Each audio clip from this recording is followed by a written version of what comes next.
Thank you, Mr. Chairman. I'm struck today by a lot of the testimony and that we're hearing some of the same recurring themes. And it is a moral moment, Ms. Morial, my friend from Louisiana, as you said.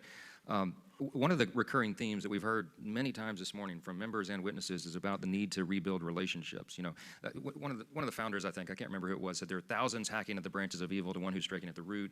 And one of those root problems in this moral moment we face is that we don't know each other anymore. You know, that's kind of how society and culture have evolved, and we all agree on the objective, I think, obviously, by the comments this morning of rebuilding relationships, but I think we need to drill down a little bit. Public policy is one thing, but this is a hard issue, as we all agree, and to determine what the best, most effective methods are to achieve that objective that we all agree on. So I just wanted to ask a couple of our witnesses, beginning with Mr. Crump. I appreciate what you said this morning. We had a little sidebar over here, and I like the heart that you bring to this issue.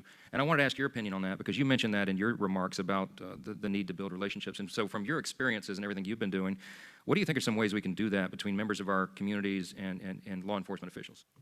Certainly. Thank you, Representative Johnson. I do think we have to work together.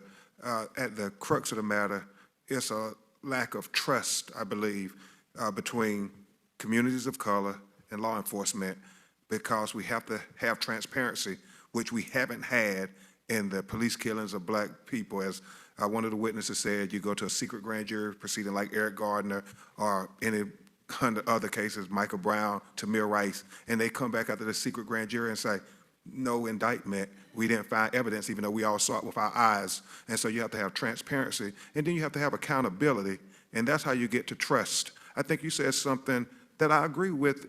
It's about transparency, it's about training, and then termination. And we gotta terminate police. We don't do it.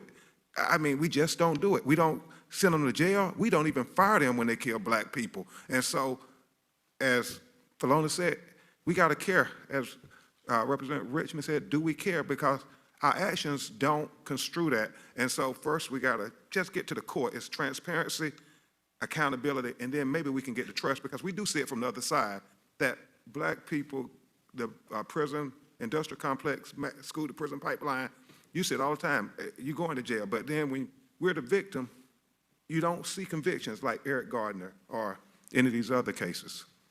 I appreciate those comments, and I think that it goes even more fundamental than that, in that it's the relationships even in the communities. Before you can get to building trust, you know, with law enforcement, it's with our neighbors too, right? I was on the phone last night with the local director of our YMCA, and he had this idea to host, to use the YMCA facilities in my community as a neutral forum where he would have these events, an activities night, Saturday night or maybe Sunday nights, and he'd invite one black church and one white church, right? Just put everybody together in the same facility and let them get to know each other and have fun together. And just simple things like that I think we ought to foster and try to encourage. And it doesn't have anything to do with the law, really, or public policy. It's about being good Americans and good neighbors, and I hope we can get back to that. And maybe this is a flashpoint to do it. If Mr. Davis is still with us, I know he was with us remotely. I'm really interested in his experience at DOJ and the community-oriented policing services, and I know that's a big function of this as well. I wonder if he could speak to that issue, if he's still with us, on the idea of building those relationships and community policing as an important function of that. Yes, Congressman, I am still here, and thank you very much for the question. And I would say with the COPS office, it has a great opportunity to actually do that, to facilitate community policing. That's really his charge. It's his charge to be able to identify the best practices of community policing, how to engage through our grant program, to incentivize best practices through our grant programs, our hiring process. We're hiring in the spirit of service.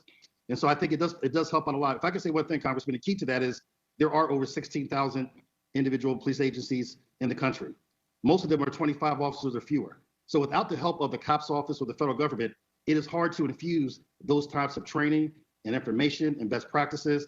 And so the COPS office is a key as a linchpin to make sure that whether it's 2 officers or 4,000, that they have the opportunity for best practices. But that was our goal, was advanced community policing. That still probably should be the goal today. I do say we have stepped away from that from a lot of the programs that we were offering at one time. Thank you. I'm out of time. I yield back. Gentleman yields back.